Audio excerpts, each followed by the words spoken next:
धन्यवाद पूर्वी. विलीनीकरण हा शब्द महाराष्ट्रासाठी नवीन नाही, ना की पक्ष फुटणं.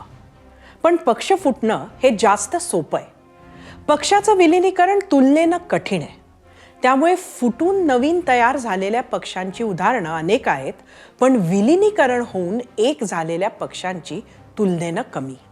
याचं मुख्य कारण आहे महत्वाकांक्षा. जेव्हा एका पक्षाच्या सीमेत त्या पक्षाच्या नेत्यांच्या महत्वाकांक्षा सामावणं कठीण किंवा अशक्य होतं, तेव्हा पक्ष फुटतो. अगदी ह्याच्या उलटी परिस्थिती ही विलीनीकरणाची असते. इथे वेगवेगळ्या नेत्यांना आपल्या महत्वाकांक्षा एकाच सीमेच्या आत मर्यादित कराव्या लागतात. एकमेकांच्या महत्वाकांक्षेच्या अगेन्स्ट ॲडजस्ट कराव्या लागतात. जर राजकारणी आपल्या महत्वाकांक्षा सीमित करू शकले तर ते राजकारणी कुठले. त्यामुळेच पक्ष फुटणे जास्त आणि विलीनीकरण कमी बघायला मिळतं.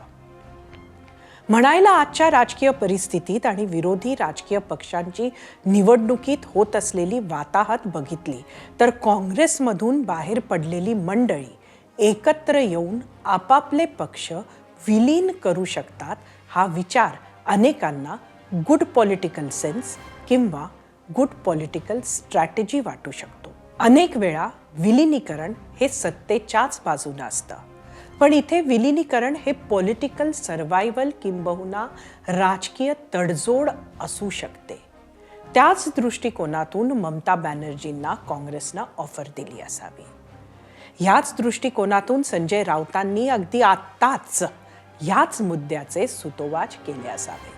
आता हे फक्त ममतांनाच लागू होतं असं नाही, तर हे म्हटलं तर राष्ट्रवादी काँग्रेस शरदचंद्र पवार पक्षाला सुद्धा लागू होऊ शकतं. ममतांनी अशी ऑफर काँग्रेसकडून आल्याची बातमी आहे, पण शरद पवारांना मात्र अशी कुठलीही ऑफर काँग्रेसकडून आली असेल तर त्याची माहिती सध्या तरी मीडियाकडे नाही. पण राष्ट्रवादी काँग्रेस शरदचंद्र पवार पक्षाचा आज स्थापना दिवस.